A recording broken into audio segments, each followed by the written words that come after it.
This year, we celebrate Earth Day under the theme of investing in our planet.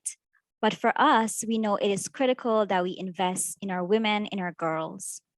Recognizing the unique disadvantage faced by women and girls, it is necessary to invest and build their capacities to adapt to and address the impacts of climate change. Despite being marginalized, research shows that programs and projects are more successful when women and girls are involved. We know that tonight's panel will shed light on this topic of investing in our planet, but also investing in our girls.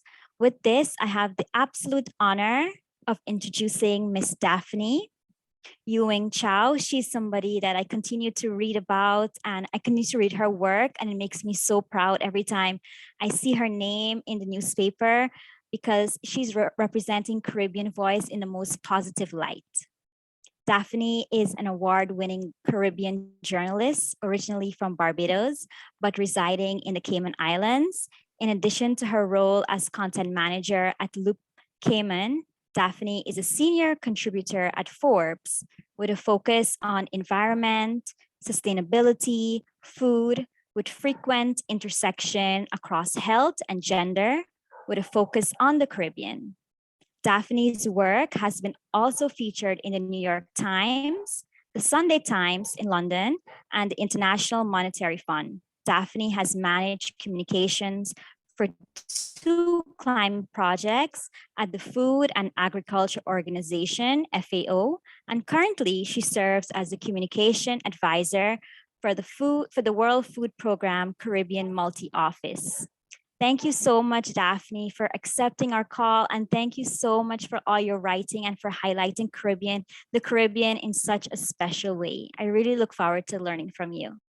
Oh, thank you so much. I have to say just really informally that Aisha, that was just like so amazing. And Christine and Derval, I just have to commend both of you. The group of people that you've put together here tonight is just so amazing. You can tell that this is not a career thing or a money thing for people sitting here. This is a passion thing and a heart thing. And to hear the poetry and hear Aisha speak and to see so many different colored faces and different genders and people from different countries. I mean, it really represents what Aisha said, where there is no one experience. We all come with these different experiences. And I'm just so honored to be here today. So thank you so much, both of you, for having me. Today we have 5 people on the panel who are so accomplished and definitely leaders in this discussion around climate justice. And some work directly in gender, and others through their development work constantly hit around gender topics. So we have, leaders in the NGO space, we have artists, we have youth advocates, we have somebody who works in agriculture. It's just such a variety of people, and I'm so honored to be moderating this panel today. What I'm going to do is provide a short introduction to each of you, and I will start with Lisa. And what I would ask is, after I provide an introduction to you, that you talk to me about your work for a few minutes and let our viewers know what you've been up to. And then at the end, we will have some more questions, and we'll follow up with questions from the viewers and from the audience. So to start, we have Lisa Perch. Lisa is the CEO and founder of Sadie Consulting, Barbados, Inc.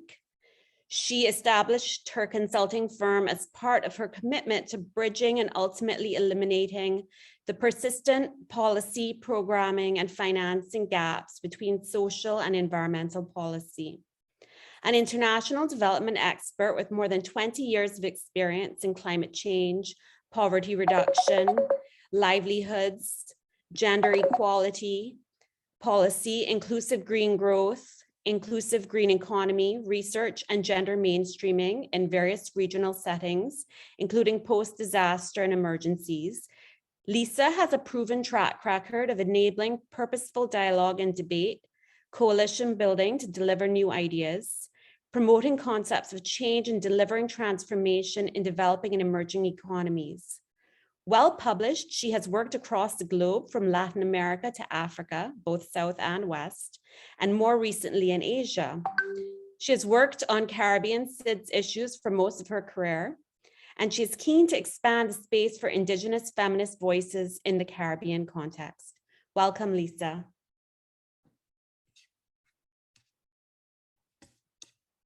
Thank you so much, Daphne, for that kind introduction. I'm not sure what else I'm going to add, though, but let me see what I can say.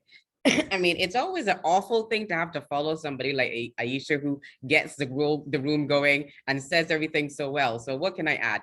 So yeah, as you can tell, I'm from Barbados, and I have been doing consultancy work in this, iteration of my life for the last 4 years. We recently established SIDE as a company. I get to actually do what I love and get paid for it, amazingly. But I think the reason for doing this work is that, I worked in the UN system and in several organizations for a while, and I found it was always a challenge to try to get the conversation to go to center around people. So you'd sit in meetings and people are talking about issues and you'd be like, but that at the core of this is people, right? And that if you don't change the people or encourage the people to think of these issues, nothing much will happen. Sometimes it was beating your head against the wall. Sometimes you had a little bit of space that you could squeeze yourself into, but it was very difficult. And Aisha covered it very well in terms of persuading people that this was useful work, impactful work, catalytic work. They always saw it as being incremental, not so clear, perhaps a bit tree huggish. They were never quite sure how gender was, mattered. And then you said to them, you live in the Caribbean, correct? You get on the bus, you drive your car, you go into the supermarket, all around you are manifestations of these things. And so when I left the UN system, I decided, you know what, I'm going to put myself in this space. I think there's work that needs to be done. I think there's consulting opportunities to kind of do the work in the way that I always wanted to see it done, to have opportunities to engage with others, to do a little bit of, I guess you would say, activist capitalism, Aisha, maybe, stakeholder capitalism, if you will. It's been quite the journey since then. I started out by myself, and now I think we are, a team of part-timers of about 12 or 13. So growth happens. It turned out that I entered into this space just as, gender became the requirement. So whether you're the GCF, the JEF, et cetera, suddenly everybody was like, oh yeah, we have to do gender. And then suddenly they were like, ooh, who can we ask to do gender? It's been an amazing journey. I've learned a lot, as much as I would say I certainly have tried to support. I'm always wowed by, I'm not so young, but young in heart, but wowed by the Aishas and the Christines and the Durvals in terms of, the work that they're doing. We need more of that. But I think that also in some cases, we may be suffering from the benefit of our advocacy. So because I think there's also not an assumption that gender is easy and that, you can just put a few days and things, magically you will have a gender assessment. And so you have to kind of break it down and think about issues of intersectionality.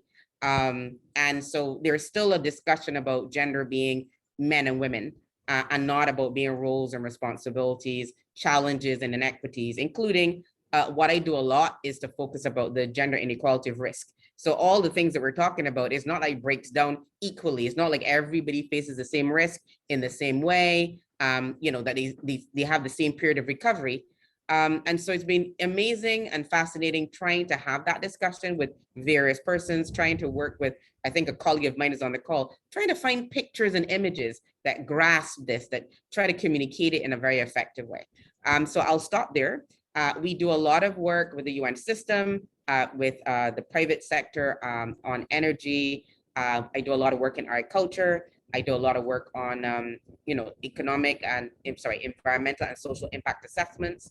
And so those are just some of the things that we touch on. We've been doing work recently on gender responsive budgeting and gender responsive climate budgeting, because we believe that if you want to plan and you want to implement, the money has got to be allocated in ways to do so. You can't just write gender on top there and hope that it will happen. You have to actually put the money to do the work. And you have to put the money in the hands of the people who actually are affected and who can actually get the job done. And so I'll stop there. I think we've got a great panel. I'm looking forward to hearing from everybody. Thank you.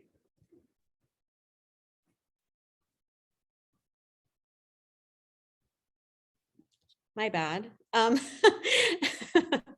Thanks so much, Lisa. I actually have a question before I move on to introducing our next panelist. I heard you say, you know, like you have a lot of experience within the UN system. What is it like operating a smaller consulting firm and doing projects as opposed to when you were with the UN, which is this big, huge giant of well, you know, the funny thing, Daphne, is that as a consultant, the UN is actually one of my biggest clients. So I'm still there. I'm just outside the door, or, you know, with one foot in the door. You know, and so it's very funny. I mean, that was not really part of my plan, I have to tell you, but they've turned out to be the, you know, one of the people that I work with the most. And so I work with FAO, a little bit with WFP, a lot with UN Women. And so I think also it's come at a time where UN Women has definitely taken a very stronger footing in this space. But running a smaller business, yeah, it definitely is a different context. You know, so you don't have this kind of whole, you know, reputation behind you, cachet, you know, power, you know, entry into the doorway. And so you learn, you know, as Aisha said, you know, so I'll be seeing a lot of that. You have to kind of make that space. So you create the space. So in many ways, I'll tell people, yeah, but I just decided that this was going to be the space. And I just said, okay, I'm going to do this. Luckily, there were some, you know, some coincidences, but I created the space. I decided that the space was there to be created. And so that's the benefit of being small. You know, that you can do that, you can adapt. And so sometimes we have gone into things that we're not necessarily used to, and just seeing opportunities to add, you know, gender in that space, to look at ways in which gender could actually add value to that. We also do quite a bit of work now on gender-based violence. And one of the things we're looking at is how we need to think about that in the context of resources, in the context of climate change. The fact that, you know, we're looking at finite resources. The resources are declining. They're not the same quality and quantity. And somehow we believe that this will still be, you know, calm and peaceful. And it's like, it can't be. We're all gonna need the same resources sometimes at the same time. And we have to put a climate conflict lens. We need to think about things like displacement. And displacement is not just a physical thing, it's also economic and social thing. And so I'm excited about that kind of work that we're able to do, where we can bring some new thinking into the work. So that's the beauty. I get to decide. I don't have to go to any boss. I am the boss. Amazing, amazing. Thank you so much, Lisa. My next introduction is to Ashley Burnett. Ashley is querying, and carrying the Caribbean forward. The Trinbagonian-born writer and advocate is a 2020 Women Deliver Young Leader. She is the founder of Feminine TT, I think that's how you pronounce it. I'm sorry if I made a mistake there. Caribbean, an intersectional Caribbean feminist NGO based in Trinidad and Tobago, where she leads a dynamic and passionate core team and volunteers that use education, social good, and conversation to advance gender justice in the Caribbean. She's a member of the Queen's Commonwealth Trust Network, and she serves as an advisor to the Global Advisory Committee for the Caribbean region at FRIDA, the Young Feminists Fund. Ashley is a graduate of the University of the Southern Caribbean with a BA in English Language and Literature. Thank you for being with us, Ashley. Looking forward to hearing more about you. Thank you so much, Daphne. Good evening, panelists, and a special thank you to the CW4CJ team for putting this amazing conference together. And just before I get into you know, introducing myself and whatnot, Aisha, I'm just so blown away and I'm inspired, and it just gives me so much joy. Every time I listen to you speak, I think you always hit such amazing points, and I'm just really grateful to be here amongst, you know, such powerful people who are doing really great work in the Caribbean. So thank you for having me. And so it's really an honor to be a part of this panel and to actually celebrate Earth Day here. Like it's really, you know, brings me a great feeling. So for the past 8 years, I have been involved in the world of activism to varying degrees. My entry into this space would have been through literary arts. So I would have been using spoken word as a means to educate and sensitize communities on issues that affect gender equality. And I was really privileged to gain, are you hearing me clearly? I just saw my internet is unstable. Hearing you perfectly. Okay, great. Yes, through this entry, I really had the privilege to gain access to workshops and resources that helped to increase my knowledge on a range of issues that looked at gender-based violence, access to sexual and reproductive health and rights services, and just really understanding the issues that were affecting gender equality. But what became really clear to me in these spaces was that I had access to education that was gender transformative, and many of my peers and the communities that we worked with, they did not. And so through this observation and the gap that I recognized, it really motivated me to launch Feminit, which, as you would have heard, is an intersectional Caribbean feminist NGO. And we seek to advance gender justice through gender transformative education and policy advocacy. And what this means is that we are examining the current education system, the programming and interventions to assess the ways in which it addresses key issues of gender inequalities, and figuring out ways that we can actually devise solutions that directly tackles the issues at the root. We recognize that in order to achieve true transformation, we had to transform the education system. And you're going to hear me saying this all evening because my background is in literature and English language.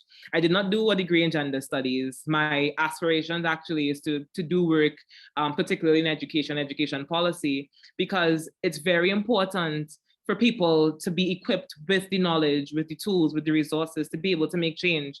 In school, there's a pipeline. You go to school to get an education, simply to get a career. And what happens is that there's a huge disconnect. People actually care about issues. Sometimes I have a twin, and whenever we speak about social issues, she always says, this is not my thing. And I was like, it's not a thing to have, it's literally life.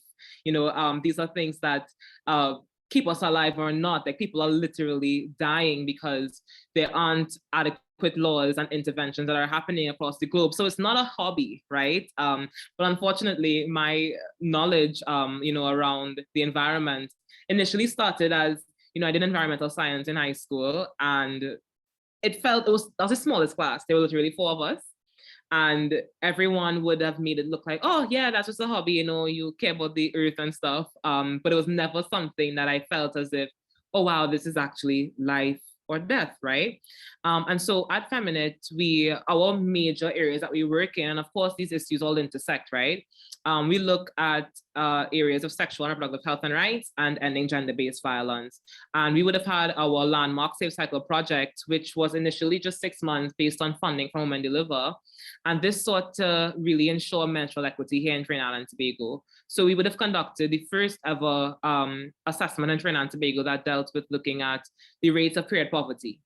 And through that, we made 10 recommendations, one of which looks at a Menstrual Equity Act, but legislation takes forever to even be generated here. So what we decided to do was to take it into our own hands, set up Safe Cycle care banks. And what these care banks are, it provides free menstrual products for those in need. And so we launched it back in November 2021.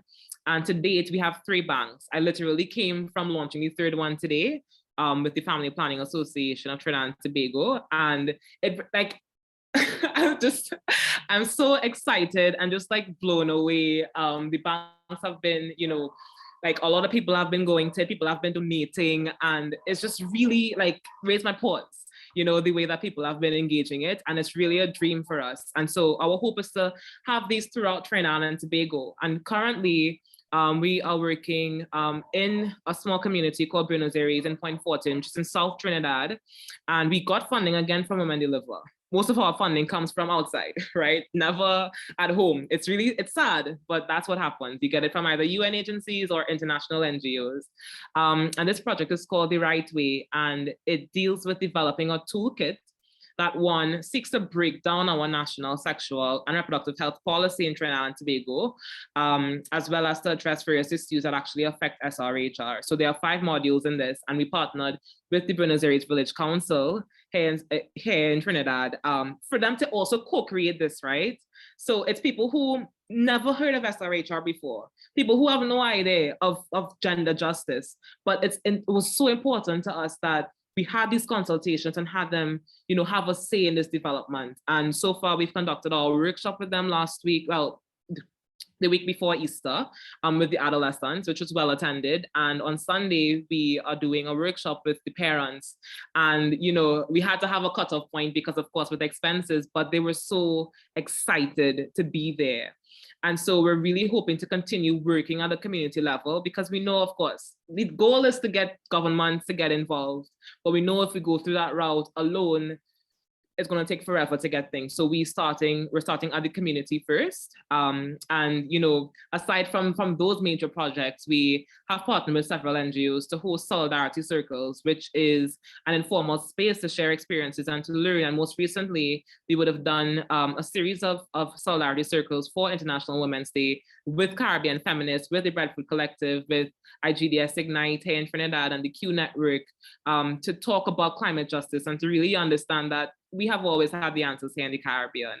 So that's a little bit about what we do. And again, I'm just really happy to be here. Thank you so much. Oh my gosh, I have so many questions and I'm looking at the time like, okay, I can't ask them because I have to move through everybody, but I'm sure you'll be able to answer them as we start our discussions.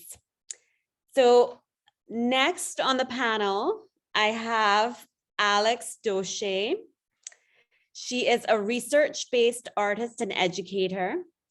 Drawing inspiration from her parentage, her mother was born on a sugarcane plantation in Guyana, and her father was raised on a farm in Alberta, Canada. Alexandria's work centers on nature, exploitation, and labor. Since receiving her MFA from the School of Art Institute of Chicago, Alexandria has worked in education departments across various museums in Los Angeles, including the California African American Museum, the Museum of Contemporary Art, and the Underground Museum. In 2020, she founded the Center for Plants and Culture, a BIPOC educational platform dedicated to exploring what plants reveal about society, where we've been and where we are going. And I just have to give a plug to her Instagram page because it's crazy inspiring. It's amazing. I was blown away. So I hand the floor over to you, Alex. Daphne, thank you so much. Thank you so much. It is like everyone that we've heard from so far, I mean, all of our work, it is a labor of love and passion. Yes, thank you. And also a huge thank you, of course, to the Climate Conscious podcast and to the Breadfruit Collective and everyone who is involved in making this conference possible. I mean, this is so necessary. I kept feeling myself, starting with Aisha, talking, fighting back tears because of the passion that is made so evident with everyone talking, because this is what it takes. And now I'm fighting back tears again. So really just wanting to jump in and just thank everyone here who's involved, that I really wanted to talk about with my own work with the Center for Plants and Culture. And as Daphne even mentioned, it really stems from my familial connection to the plantation industry and to cash crops, as well as, coupling that with my work that I've done in museum education, specifically in adult education, is really what led me to create this educational platform. And looking at plants and culture, I have to actually say that this educational platform also was absolutely born out of a frustration I had with institutions, and specifically looking at natural history museums, looking at various anthropological museums, looking at botanical gardens, and going to these spaces and asking myself, where are the perspectives of laborers, of people who actually work with the land? Where are the perspectives of indigenous peoples, of people of color from all over the world? Like, why are these spaces still operating under such a Eurocentric gaze? And it was honestly this erasure that lit the fire under me to actually start an educational platform that highlights, that I should first say that prioritizes education first and foremost, but that also highlights the perspectives and voices and stories of those who've just long been marginalized. and left out of certainly botanical conversations. And so I had this idea of taking plants and culture and making it into almost seeing it as a reimagined botanical garden. You know, one that really does also prioritize showcasing just how political plants are. You know, whether we're going from, as Aisha talked about, certainly in the presentation, looking at from colonialism to today's unbridled capitalism and this extractive practice that we see throughout the world, is looking at how plants were were the driving forces for this extraction, for in so many ways this corruption. And so what I'm doing with plants and culture is creating this hub of distilling all of this information that exists out there, these histories, these buried histories, and making them accessible, making them, as Daphne, as you so graciously mentioned, visually interesting too, you know, and making them compelling to people, because so much of this, going back to my experience as an educator, has to do with how do you get this word out to people? How do you really get people to even spend enough time to take in this information? So plants and culture, it is a virtual space. It is unbounded by locale, which in a lot of ways actually has helped open this up for a more of a global conversation that I'm hoping to explore even further. I want to mention too that our main mission is fostering and inciting critical thinking. This is so important, where it's not just looking at the past, you know, critically, but also looking at our present critically. And through education, we hope to do that, as well as through more recently, we've been really trying to produce public programming. So this has included discussions with botanists and thought leaders and activists, as well as doing workshops and artwork spotlights. We've also, and I'm very proud to say, we've also actually launched our first public exhibition. This is at the University of California, Los Angeles, the UCLA, their botanical garden. We actually have an exhibition up right now called Whitewash Botany that really looks at how inextricably linked botany is with the slave trade and from its history, and to expose again what often is missing from these botanical spaces. So we're hoping to actually now branch out through collaborations, through with people in other countries, to actually start producing exhibitions that will travel, that open up the conversation and that really bring this discussion to the people. So with that, I'll kind of end there.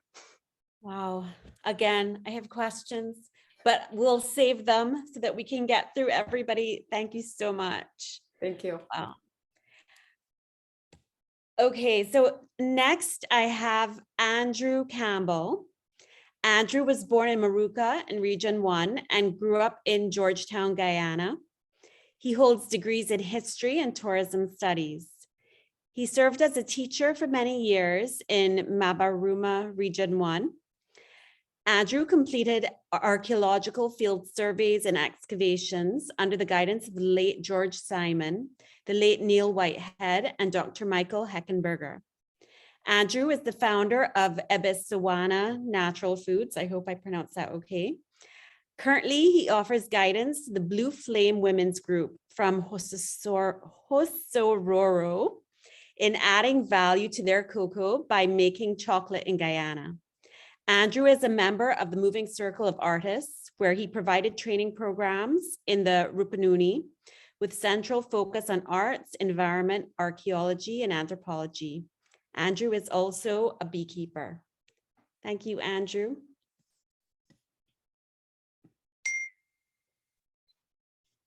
Hi, good evening, everyone. Oh, okay. Well, I would want to say every day is Earth Day, right? Mother Earth is critical. If you plant a seed, you know, anywhere it will grow, but it depends on how well you take care of that space, then that tree will thrive, right? So I was born in an indigenous community, which is a Catholic mission that was established. They call it Santa Rosa Mission. It is the largest reservation in Guyana, indigenous reservation in Guyana, with about 17,000 indigenous people from the Lokono, the Karinya, and the Warao Nation. I'm of the Lokono Nation. I think that is what you would call Arwak. We do not call ourselves that because it is not what we call ourselves. It's a major misinterpretation, you know, the Arwak. It was only, it's a word that probably only came about 200 to 300 years ago, right? So it was never in existence in our vocabulary. Arawak basically means cassava eater, and the Loconos, who live in mostly coastal parts of Guyana, cassava bread is one of our main diet. So the other nations used to call us Arawak, right? Or part of a slang or whatever. And the European came and, you know, say, all right, we're here. um, and there was that misinterpretation. But I'm Lokono, it means people. Uh, yes, I was born in Maruka and Peru, spent 7 years of my life there. But it was, I would say, one of the best experience I've had. Uh, I was able to swim, learn how to swim at by age 3, 4, paddle, um, and had a intricate understanding at a young age to observe the environment keenly, and it's something that has stuck with me since then. You know, I'm a keen observer of the environment. I've spent most of my time working in remote locations and walk in the jungle and walk in the forest, uh, walk in rivers, along the river banks and walk in small streams. So in my time, basically moving about in around Guyana, um, I've had the opportunity to interact with all walks of life, interact mostly with indigenous women and women in general. Some of the, I would say, the key person that shape who I am today are women, in from different race or different ethnic background, you can say, but they all play a key role in shaping who I am. So over the years, being of indigenous, I can say migrating to a new location, there were always challenges. Living in coastal Guyana, it's always a challenge, you know, living I would say a confined space because I never was accustomed to that growing up. We live on an island and our closest neighbor was at least 10, 20 minutes walk away. So living in a new environment, a clustered environment, you know, kind of had a serious impact. I would say a mental impact on me over the years. So as soon as I completed my studies at a tertiary level, I took up a job to head back into the hinterland of Guyana to work. And from 2010, I worked with uh, youngsters, male, females from all social backgrounds.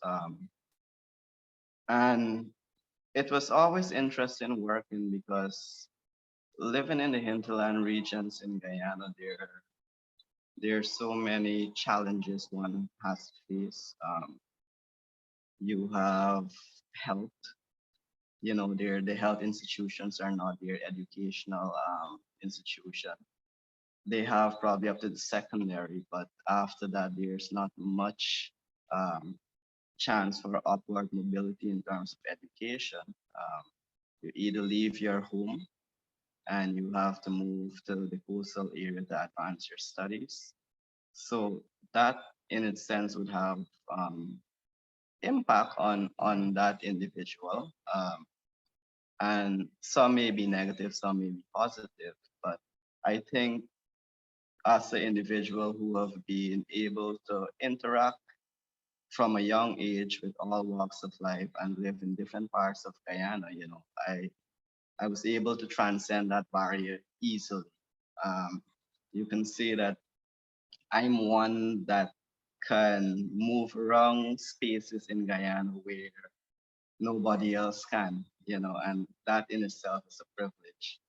Um, so I taught for 7 years from 2010 to 2017. And from there, I took up a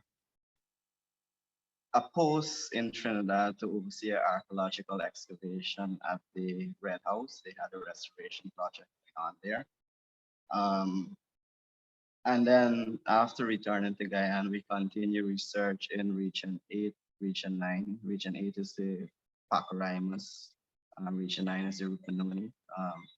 And then, I took up beekeeping. From beekeeping, I needed a source of income.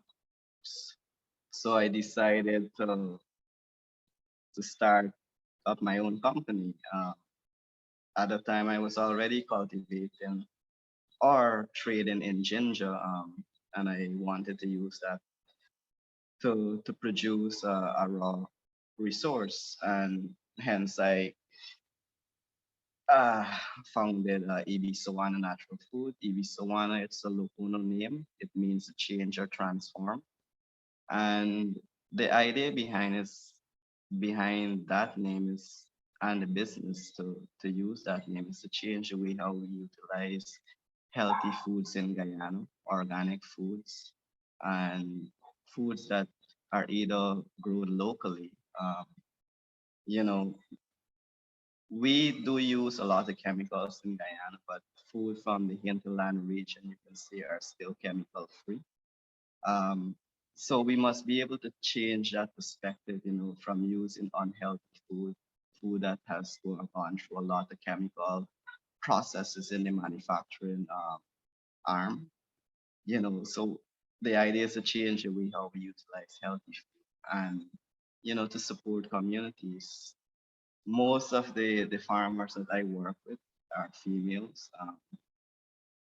and I tend to cut out the middlemen and deal directly with them, because that way you can get to feel what is going on and offer them, a fair price, because the middlemen tend to go in and pay them basically next to nothing. And by paying them, what if I'm to buy from the middleman, I pay them the middleman price. So it's about offering a fair deal to everyone, especially farmers, because farmers in the region in Guyana, it's no easy thing to do. EB Sowano, in that company, we produce basically dehydrated fruits, ginger powder, turmeric, uh, and we specialize in doing chocolate. Chocolate making is a skill that I've garnered over the past 2 years through consistent trials and practices.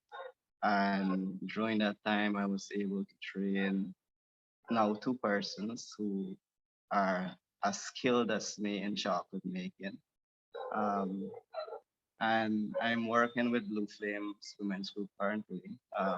They have been an organization that has been producing cocoa sticks for the past 10 or more years. And if I am working with any particular group, I would want to see them move from just being a simple producer of cocoa sticks to actually making chocolate. That way they will benefit more. So I believe in that there must be a fair deal for everyone. And it's the only way how we can move forward. We must have respect for our environment. Um, Indigenous people throughout the world have played a key role in maintaining the ecosystems and forests all over. And, we continue to play that role, and for the world to see a better place, you have to follow indigenous agricultural principles. Thank you. Yeah, I couldn't agree with you more. Thank you so much for that. That was great.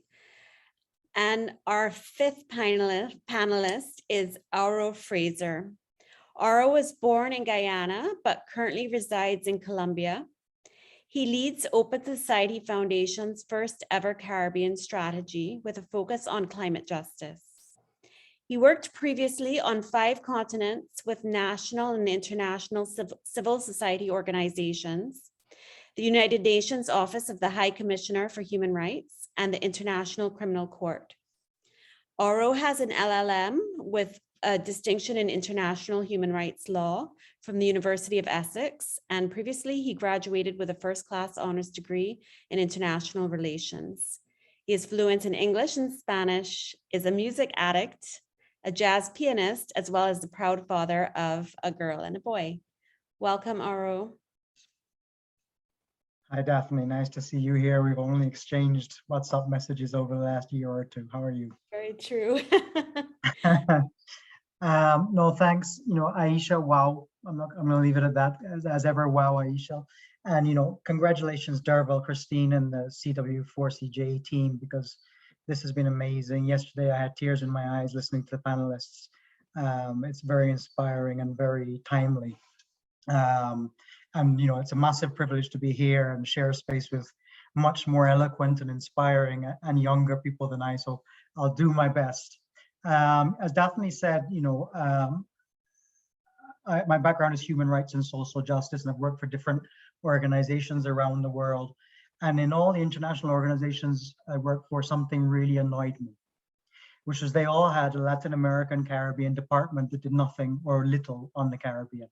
And most, they'd mention Haiti, mention Dominican Republic, but the rest of us were all forgotten.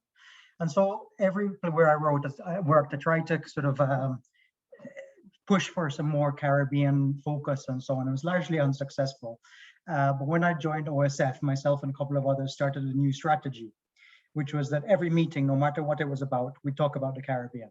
And we talk about why the challenges existed there, about why there was fantastic leaders in the region, that there are no funders, that civil society does amazing things with no money, and the OSF had a duty to be there. And our president, who was then president, who was of Haitian descent, felt agreed, and then he told me, look, you better stop talking, and you better put together a strategy.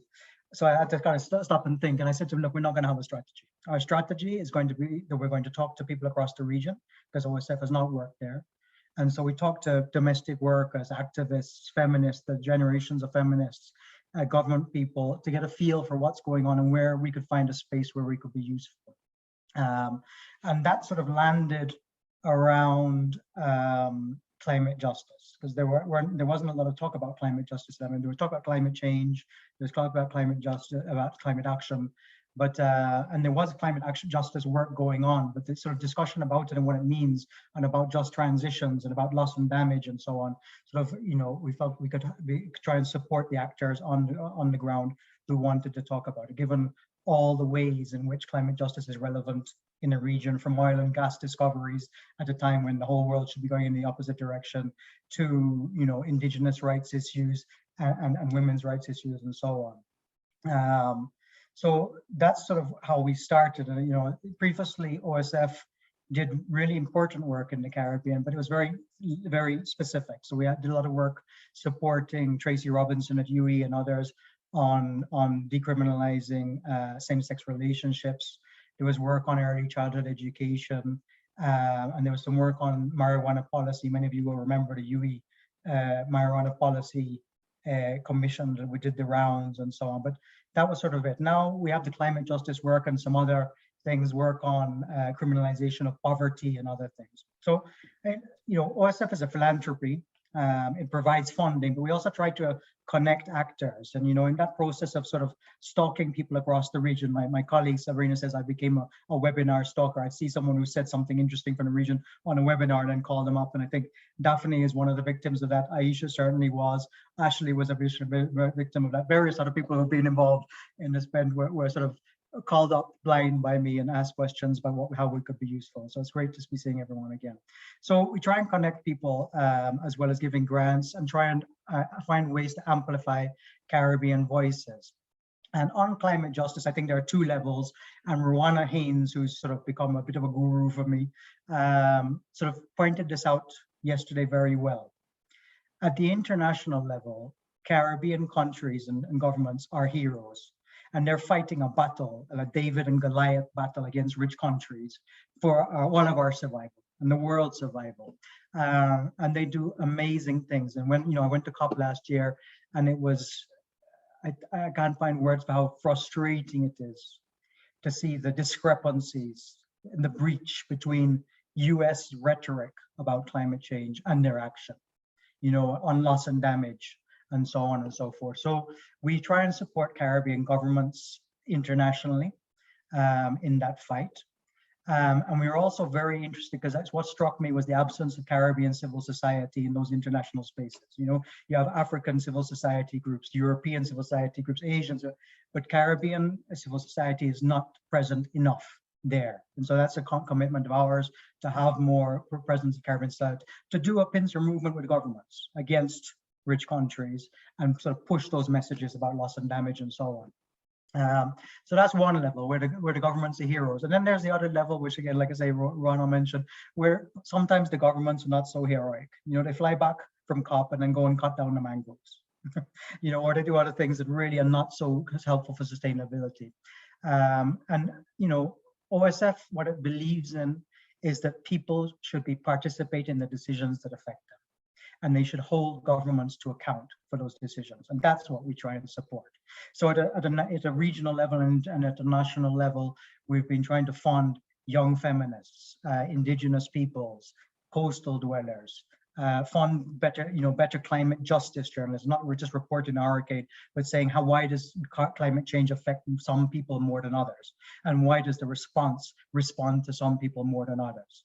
And what are the implications of policy decisions for resilience, for sustainability, for human rights, for different groups within the society? So that's sort of our vision of human rights. It's on those two levels. It's not easy sometimes to be supporting governments and then for supporting civil society, but we believe that that's absolutely the role of government, to be criticized, to act, but also to be criticized, and that governments should not be trying to qualify people who criticize them as the enemy or as agents of the political opposition. This thinking in terms of electoral cycles is not going to help the Caribbean survive. It's not going to help the Caribbean thrive. So we are very committed at all levels. And again, thank you for inviting me, and really looking forward to the conversation, and great to see you, Daphne. Great to see you too. Thank you so much, Aro.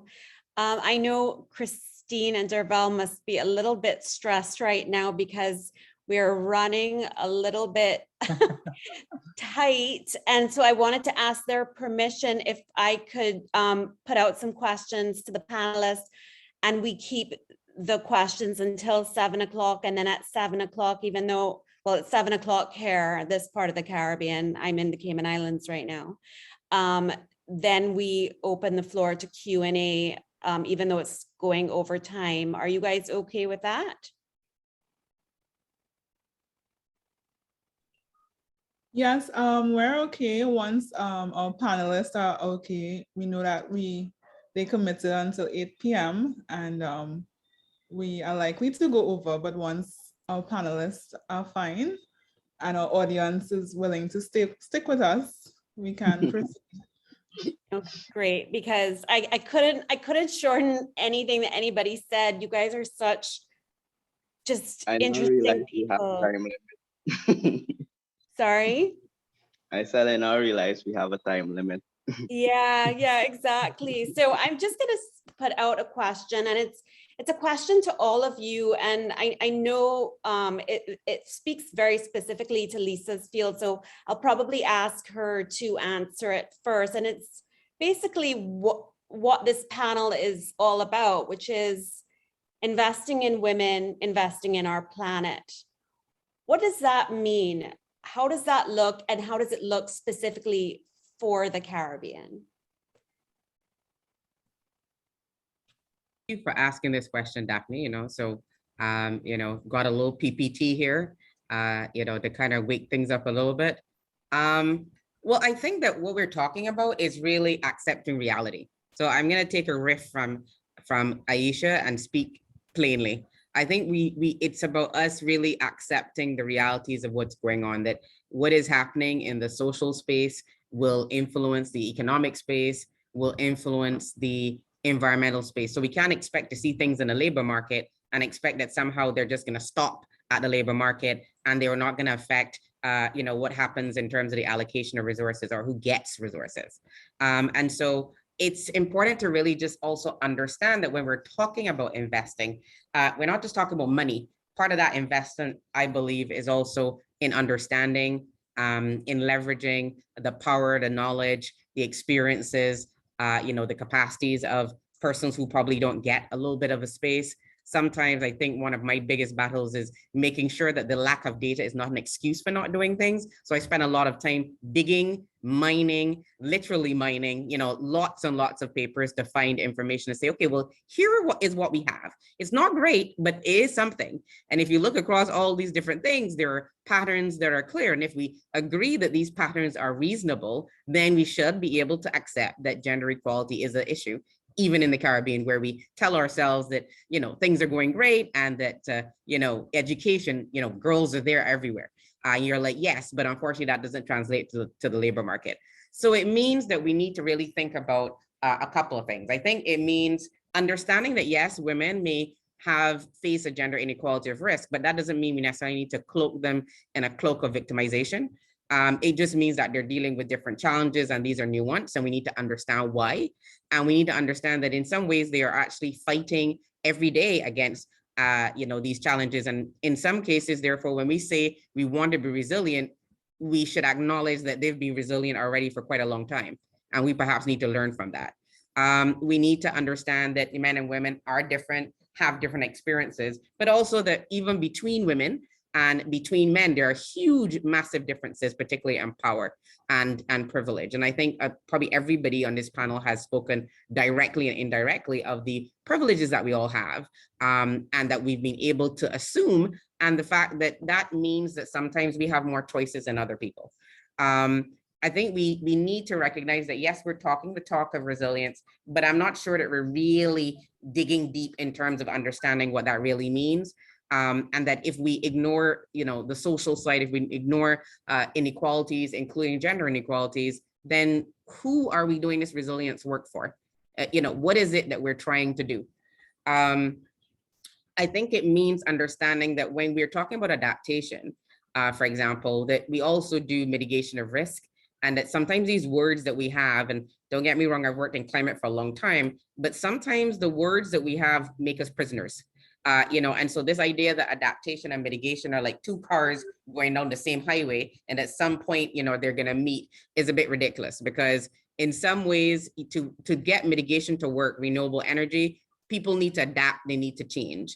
For people to adapt, they also need to mitigate certain risks that they're dealing with. And so I think we also need to embrace the fact that if we're going to do this work, we need to invest in understanding what are the real barriers and constraints. So do we understand displacement? Do we understand it socially, economically, environmentally? Do we understand violence and that GBV is a problem? And that if we want women and girls to be active everywhere, then we need to make sure it's safe for them to be active when it comes to environmental work, including stuff that happens at night. And so, if we want to be open and we want to give opportunities and we want to give voice, we need to make sure it's safe to do so. It means that we need to look at some of those historical issues about rights and resources, including land. And it has to be said that we're a region where we've done quite a bit on land, but we still have a lot more to do. And we need to make sure that we understand what are the challenges there. Again, I think of some work that we did, in the region looking at this, one of the things that keeps coming up for many women is at some point, the issue about where the land is available, including agricultural land, problem is security, distance, and remoteness. I've got people to take care of. I don't want to necessarily spend an hour going there, but I want to do agriculture. How can you accommodate that? And I also want to make sure that I'm safe. So I think investing also means that we got to look at design. We need to look at access as not just counting numbers and seeing that a bank is there and that money is available. We need to understand that even if money is available, not everybody has access to it. Even when you go to the bank, you can get 100 questions. You can be asked, is your partner coming to sign? All of these things, even though we trumpet, all of the advances are still happening. If they're still happening, then what are we doing? And how are we really going to sit down and address them? And how are we designing for this reality? So I come back to the reality point. We are doing things, but we are at different stages. So we're in a region where things are happening. We've got a lot of activism, a lot of great young people. But what we're also seeing is that structurally, things are very resistant to change. We're not willing to change because we think we're going to lose things. And we're not seeing that there's an opportunity if more people come in to help us to deal with what are very big and complex challenges. We're not dealing with the issues in the labor market and the fact that pay does not always meet need and demand. We live in expensive countries, we import a lot, and to keep up with that is not easy, even for those of us who are doing so well. And I think it also means that we need to understand that even within the communality of what we're dealing with, we all have unique experiences. And if we think about people's lives, I think about what Andrew said and the fact that, we are using words like Arawak and Carib, who were probably imposed by somebody. We just accepted because it seemed to make sense and it seemed to say that this makes sense. But, there is a lot out there that we're accepting and we're not challenging. And that we need to kind of question, but then we also need to think about, well, how are we going to take this information and do things better with it? And so I think when we talk about investing, money is great and very important, don't get me wrong, but we also need people, the right people. We need the right tools. We need the data. We also need the innovations, and we need the ideas, and we need those who are going to sometimes not revolutionize, evolve, but are going to revolutionize and challenge. And then my last point is, we're not going to fix the problems of injustice until we deal with the burden of care work and time poverty. And this is for both men and women, but largely for women in the Caribbean. I don't think that we can deal with it unless we talk about how all of that work really presents a barrier to people taking advantage of things that governments are investing huge amounts of money in. That projects coming from the GCF, the GF are saying they want to do, but who is really making sure that those barriers, those little, those physical barriers are being removed, and that we really make sure that they can access them? I mean, I think sometimes one of the things that we see in projects is we keep thinking about, well, we want to do things quickly. I've got a 5-year horizon. And so I want to work with that person who's already ahead. And I keep going, why do you want to work with that person who's already ahead? They're already ahead. They're not the people that need help. So why do we keep wanting to just tick the box rather than really investing in some of the people who have not moved at all? And so I think investment really is a money plus thing. And a lot of it is about time and understanding and really leveraging the real experiences to then really frame, I think, solutions that are more appropriate to the problem. Amazing. Does anyone have anything to add to that? Yeah, I just want to, oh, go ahead. Sorry. Sorry. And I'm going to be very brief because I got all of 20-30 minutes to talk and I have to hop off anyway. But Lisa, yes, preach. It's real world meets academia meets consultant vibe, and I really appreciate the clarity, the depth of information in that. You spoke to resilience, and I just wanted to say that resilience has become somewhat of a curse word, in the sense that, oh, young people are resilient, women are resilient, they'll be fine, as though it absolves the authorities of their responsibility to fix things. And the reality is that resilience is dynamic. It's not an outcome, it's a process. And so, women were resilient to an extent until COVID hit. And so our resilience has been further, eroded. And similarly, there are other factors and forces and processes that are continuously working to erode resilience.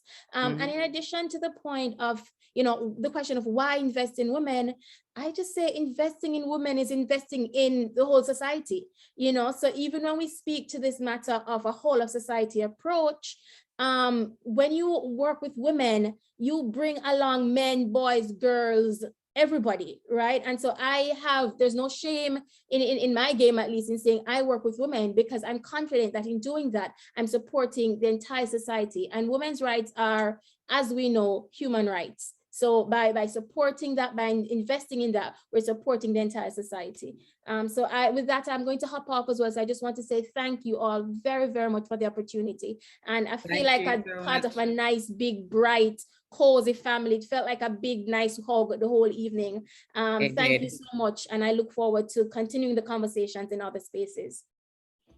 Thank you so, so much. I completely agree. This is honestly probably the best panel I've ever been a part of. So just kudos to the organizers. Ashley, you were saying? Yes, everything that Lisa said, it was so spot on. There was this quote that I wrote down because I recently read this essay that I keep returning to, and it was commissioned by UNESCO, and it was done by the Commonwealth Research Collective. And the quote talks about human and planetary sustainability are one and the same thing. And today I was reflecting a lot on the type of language that we use when we talk about the earth and how much that intersects when we think about gender-based violence. And so the issue of the patriarchy, being that system that is quite oppressive, and the language that we use talking about having dominion over the earth. And I think when we think about language and how much it influences who we are, it really forces us to sort of engage in these really harmful practices. And listening to what Lisa was saying, it reminded me of the data in Trinidad and Tobago, the little that actually exists.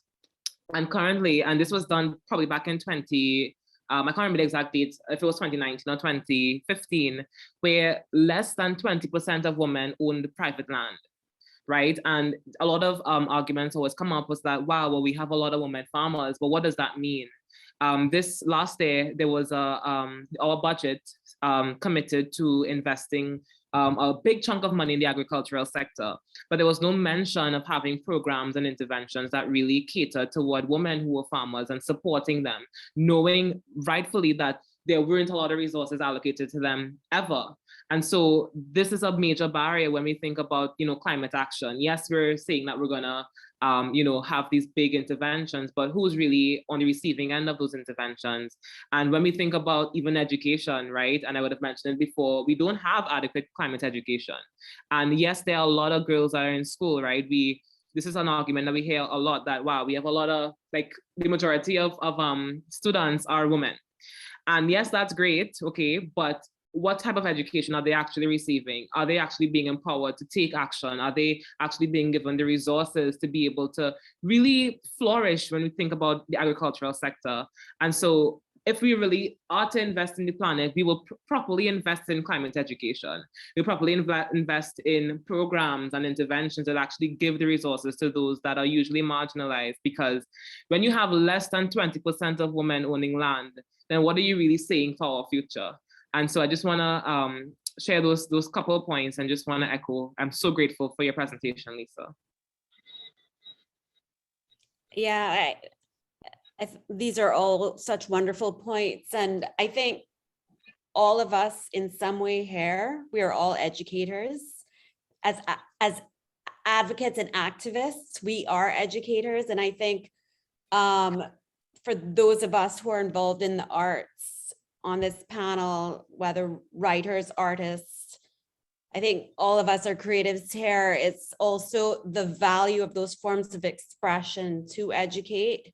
I think people are now beginning to realize the power of language. Aro talked about Latin America and the Caribbean. Really, it's up until now, and even now, it's been really about Latin America, where Andrew talked about the word Arawak. And I had no idea that that is something that had that kind of historical background. Growing up in Barbados, Lisa, we learned about the Arawaks and Caribs, and I didn't realize that that is something that was problematic. I never even considered it, that, what was the meaning of those words. So Absolutely. It's just so fascinating to make these connections.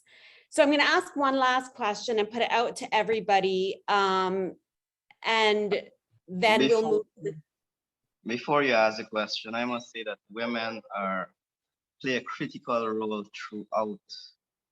throughout the ages in maintaining our environment. From since we start to cultivate food, from food gathering to food cultivators, and in the Caribbean, we had that harsh experience of slavery.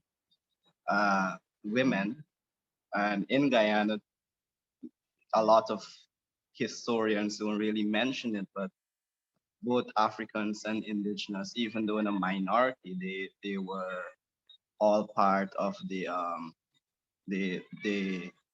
forced labor, and women, when you go through the historical documents, you would see that they actually made up of about at least 70% of the labor in the fields.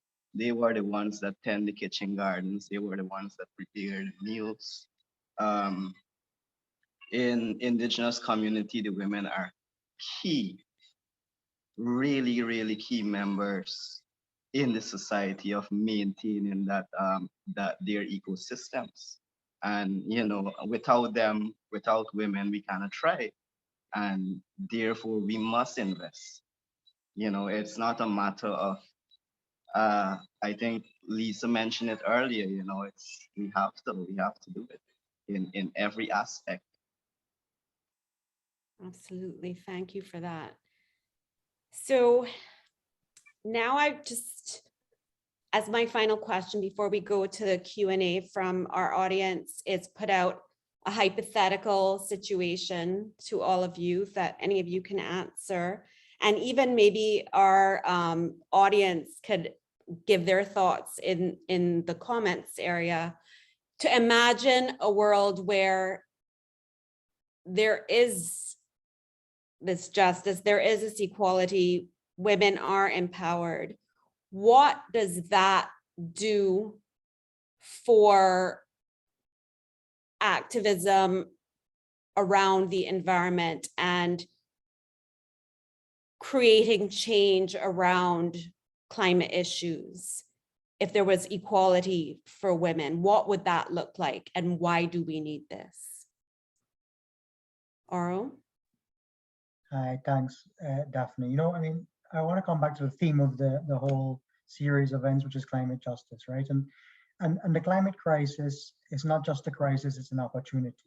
And it's an opportunity to try and address the structural causes of inequality and discrimination, inherited the legacies of colonialism, of globalization, of class and race and gender and so on. So because women are on the front lines of all those systems of oppression and understand its multiple effects and overlapping effects on themselves and on their children, and on their families, on their workers and their community members and so on, they're sort of centrally positioned to understand and provide responses. So I think the question about why invest in women is the sort of a non-question. I have to be honest, it's obvious. And anyone knows who anything about the history of the region knows that Peggy Antrobus and Daye, the work they did, they took on every development issue ever. And they looked at structural adjustment, they looked at globalization, they went to Beijing, they did all those things. And so that is a tradition in the region. So we're not talking about something new, we're talking about bolstering something that needs to be bolstered. And then going back to the issue, I was shocked, sort of coming back into the region, at how with the exit of the donors, some of the women's rights networks have sort of suffered. You know what I mean? People were still doing the activism, but there's no support to them. And so I think from the funder perspective, right from the beginning, we said we need to get more attention to the Caribbean, get more attention to Caribbean feminists. And one of the things, a lot of people are talking about is the creation of the Caribbean Feminist Fund, because only that way can we then let feminists and young and women work on all the issues that are all related to climate and climate justice and deconstructing oppression. Alex, you had put your hand up. Yeah, thank you, actually, Orla. I've just so enjoyed the conversation. Yeah, I do want to just mention something actually Andrew and Ashley, as it was talked about with specifically looking at the role that certainly Indigenous women, but also African women and specifically enslaved peoples did within the Caribbean. Part of where I see this connection of investing in women and investing in the planet is also an investment in education, and specifically an investment in decolonizing our education. And with that, it's like, I love bringing up, because there's so much empowerment that comes from education, that comes from also seeing yourself represented in histories. I often mention that, how did rice come to the Americas, the rice industry specifically come to the Americas, come to the Caribbean? It came in the hair of enslaved Black women from West Africa. And that they were wanted and desired for their intellect, for their knowledge, because this was their traditional domain within West Africa. They oversaw the rice cultivation. So they brought not only the rice variety to the Americas, but their three major cultivation techniques that built the industry that made these countries wealthy.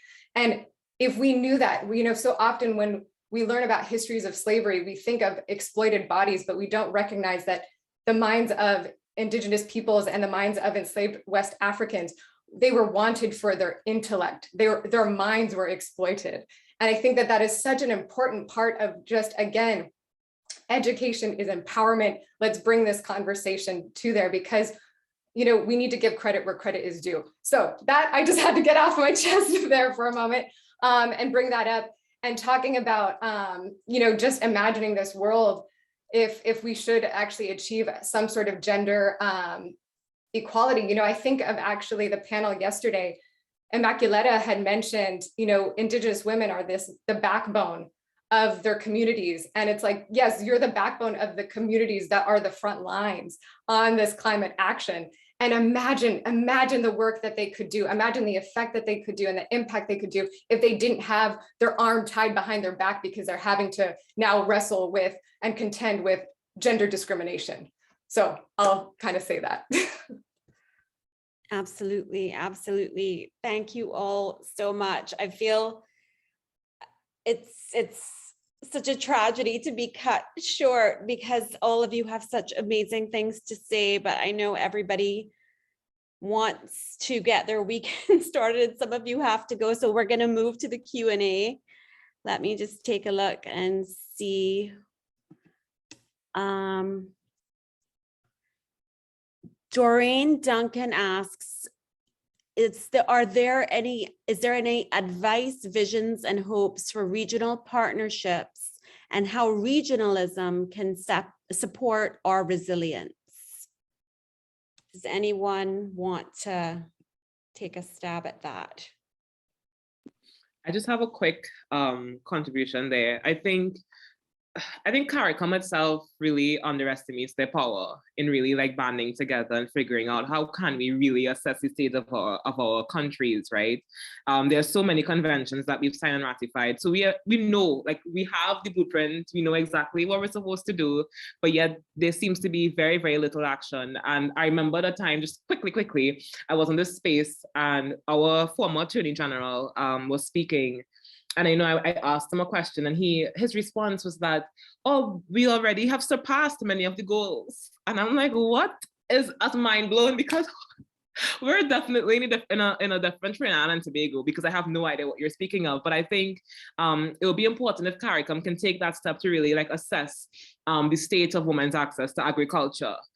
Figure out what resources are there, and really band together to develop policies and interventions to respond to these issues, because we are going to be the hardest hit. We are the hardest hit here in the Caribbean, and I don't think they realize it, right? We're still, engaging in really harmful practices. So I hope that they're able to tap into that. And I think this particular space, with civil society, with activists, with individuals who are really passionate about our future, I think this is what helps us to build, that type of resilience, because we're here in this space and we're all feeling it in our chest and our stomachs.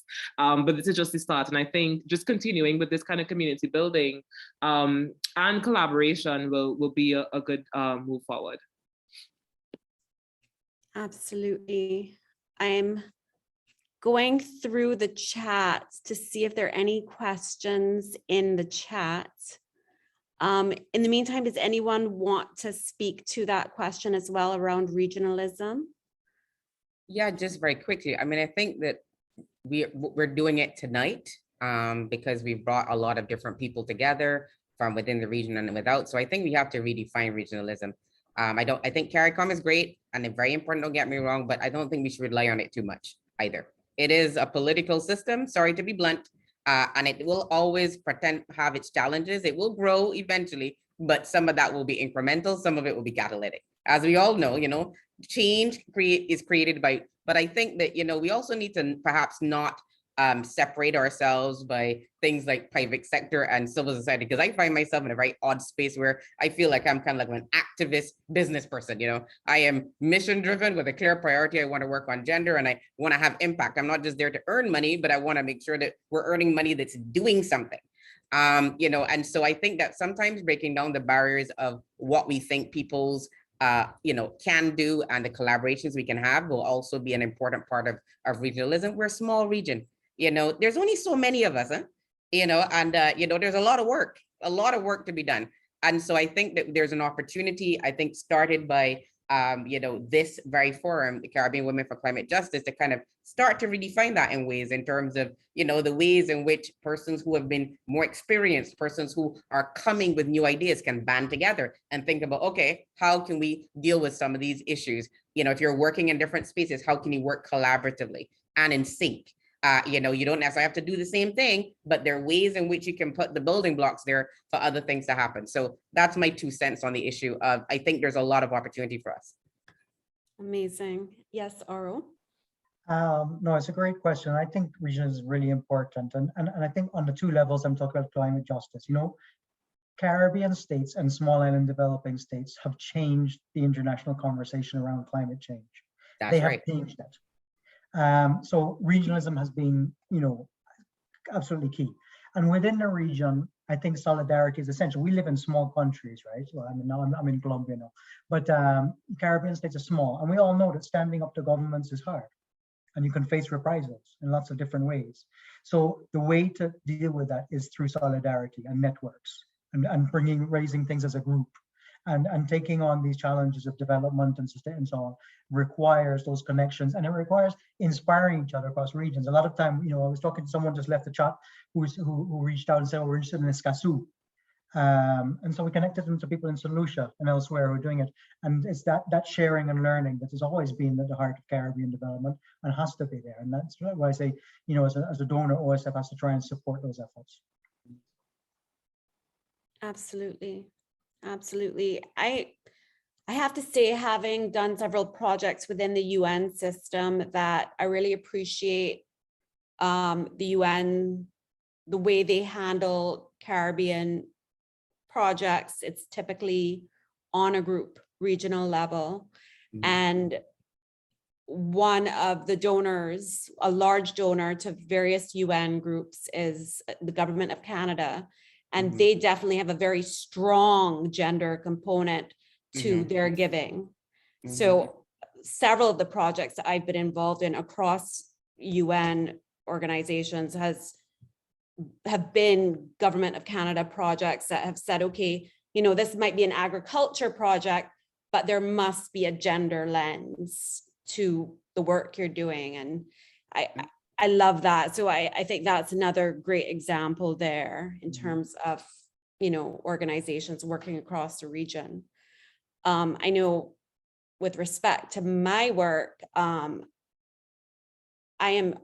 think my objective is to really take marginalized voices, or voices that would otherwise not get a global platform, and share their stories. I think there's so much power in storytelling, and I try to create as much inclusion across various groups within the region and from different countries. And it's been, just the passion of my life, and I definitely am very into this whole idea of a regional approach. I know all of us are in these discussions. We're going to wrap up now. Is there anything that anyone's been dying to say that they haven't had a chance to say before we close off? No. Okay, well, this has just been absolutely fantastic. Yes. Daphne, there was a question in the chat about the role of the media. Okay, yes, one more question. Okay, so Daphne, how do you summarize the role and perspectives of media in the Caribbean on these issues discussed? Okay, well, I've just highlighted my perspective on the media and myself as the media, but currently, I think obviously we still have a ways to go in the region.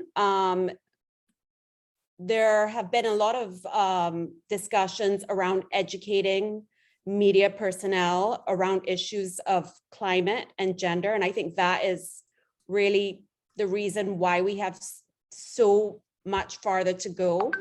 I know in terms of the media house in the Caribbean that I work for, which is Loop, I actually, for a prior conference, I actually looked at numbers on engagement with climate related articles, and there's actually very poor engagement within the region.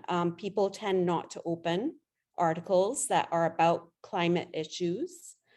And I think part of it has to do with media and the way it's presented. And the other part of it has to do with the fact that our people are not educated enough around these issues to be driven to open these articles. So what you find is that you're getting less clicks on your work, so people aren't focusing on writing about those issues, and it becomes a cycle. So we do have a ways to go, absolutely, but we're plodding along. There's some organizations that are doing a great job around training the media. And I've been involved in a few workshops around that. So where can I learn more about the Caribbean Arawak terminology mentioned earlier? Andrew, that would be you. I think Andrew's responding in the chat. So he says Carina, Carib. So I think he's responding. Okay.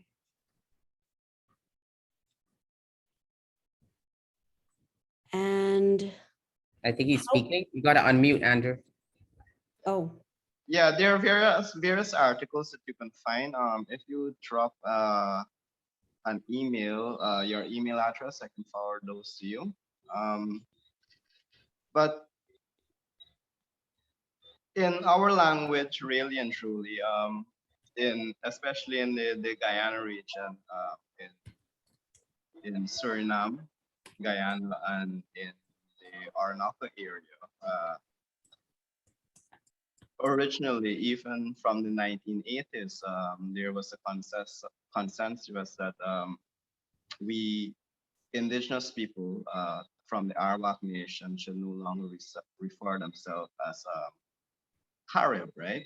Sorry, as Arawak, but we must move to our real name, which is Lokono.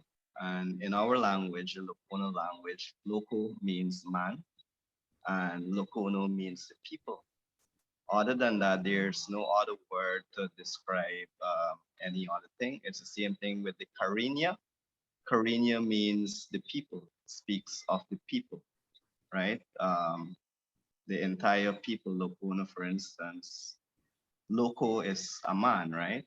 But when you're talking about the people now, we're mentioning them as the Lokono or Lokonos. And but there are numerous articles written, and there are articles written too that basically state that the early chroniclers, right? The European chroniclers, they tend to mention that the Arawaks were considered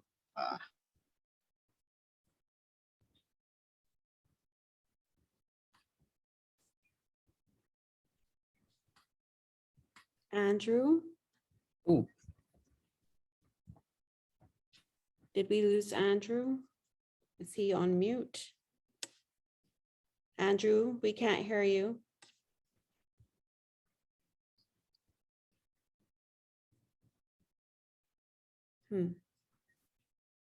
Okay. Oh dear. Yeah. All right. Wait 5 more seconds. Okay. I'm sorry, he couldn't finish that thought. It's just, this has been fantastic. Thanks to everybody for attending. Thanks for your thoughts. I just have absolutely enjoyed hearing what everybody's had to say and learning about each of you. I think you are all just fantastic, amazing people. This has been such a marvelous, marvelous night. So thank you so, so much. On that note, I don't know if the ladies would like to wrap up and say anything. Yes, thank you so much. I won't attempt to recap this amazing panel. So many great points. Thank you so much, Daphne, for moderating. And to our panelists, I'm so inspired by our Caribbean people. And I look forward to, more engagement. This is just the start, and we have to keep the momentum going. So before we have our final item, I would just like to encourage everyone to join us tomorrow for day 3 of the Caribbean Women for Climate Justice Conference, and also for day 4 on Sunday. So we start tomorrow at 10 a.m. You will receive the link to join the session tomorrow in your emails. So now, as we wrap up such an amazing evening, I will now turn you over to Ms. Disrael. So Disrael is a 2017 finalist of the First Citizens National Poetry Slam. She holds a master's degree in applied psychology and will soon be pursuing a PhD in developmental psychology. She has a deep love for poetry and the arts and has placed in the top 9 worldwide at the Spoken Word for the World International Poetry Competition. And she has so graciously agreed to wrap up today's proceedings with a spoken word piece. Over to you, Disrael. Hi, everyone. Are you hearing me? Yes. Yeah. Okay, great. So greetings to everyone. And thanks so much for having me. I thoroughly enjoyed all the presentations and the conversations that came out of it, from the keynote speaker, all the panelists, everything throughout the session. It was really engaging.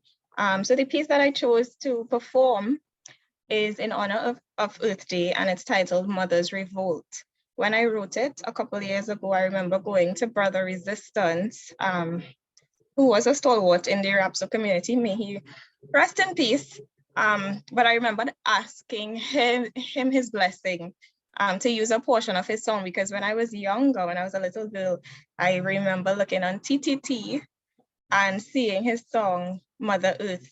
And you see all the images coming across with nature, and it was so inspiring. And I remember when I asked him to use a portion of his song as the epigraph to the poem, he said, yes, yes, yes, yes, yes. And I was always grateful for that. So as I said, the name of the poem is Mother's Revolt. I only want to know you. I only want to know you, Mother. To know you is to love you, Mother Earth. Oh, Mother Earth. Is it too late? Is it too late? Is it too late? Is it too late? Is it too late? Is it too late to save the earth? Can we save the earth? Can we save the earth? Children, I didn't think it would have to come to this. Me begging you not to take me for granted. Granted, I am wondering if to blame my own self. Child, maybe I should have adopted a different parenting style, because all the while I've provided you with clear water, fresh trees, flora, fauna, clean breeze. You've acted like a spoiled brat, unable to say please, abusing your own mother. Maybe I should show you that I don't always have to be Mrs. Nice.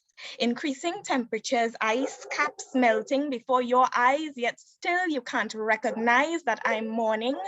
And every morning you awake, you demand extra of me. More trees cut down than planted, and you expect to breathe like a king after everything you've done? Oh, so fresh air is less worth than a cent. Well, I sent a tropical storm as a premonition to remind you that having me in this condition will make you descend into an abyss of your own making, and yet you pretend not to hear. Keep taking me for a fool. You're causing coastal erosions, volcanic explosions, hurricanes, floods, drought. Yet you question what mother is upset about. You call me bipolar, but you're unable to see my perspective. All I've done is to be protective of you.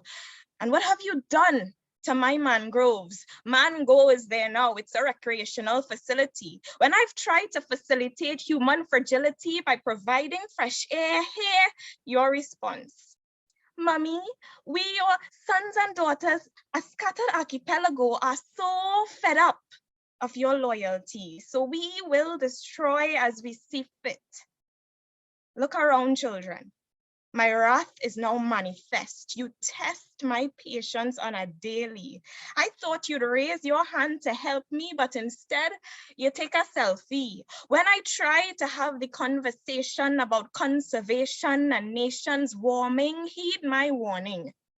Because you already know all the info about ozone layer and rising sea levels impact. In fact, in schools, they're teaching about coral bleaching reaching an unprecedented state. And at this rate, you're still not sufficiently preserving my beauty.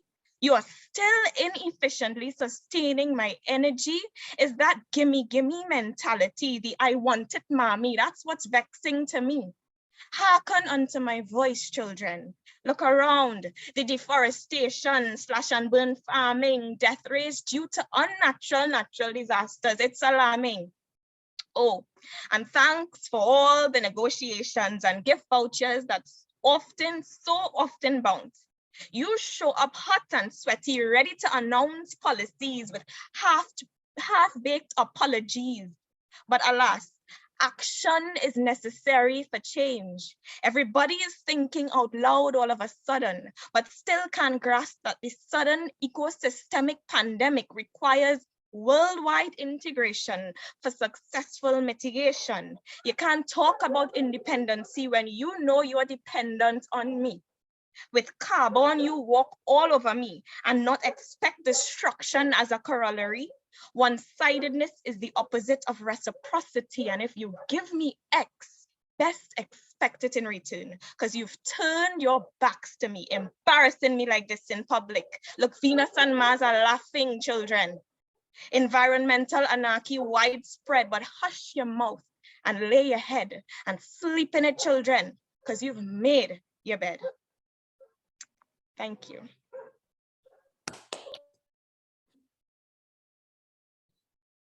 Thank you so much for that impactful poem. I think it touched everyone and it really drives home the point in terms of why what we are doing here today and what all of us have been involved in and continue to commit to is so important. So thank you so much, Disrael. And thank you for our attendees for sticking with us. Thank you to the panel for giving even more of your time. I know you all have more to share, but you know, it was a really good discussion and really gave us a lot of thought, a lot of food for thought. So again, I invite everyone to join us tomorrow as we continue the conversation. We continue to explore a new model for sustainable development for the Caribbean, doing development the Caribbean way, where human rights, gender justice, and climate justice are centered. With that, I thank you and I bid you all a good night.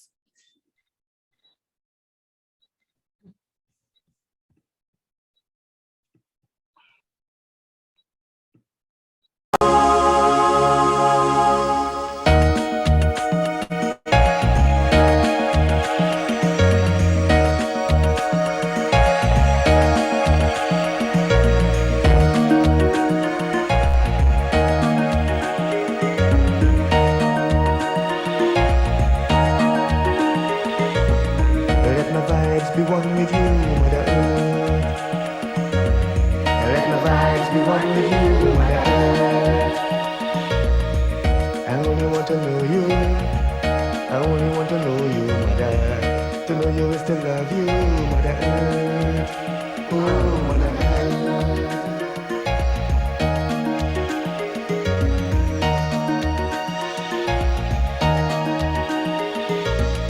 Is it too late? Is it too late?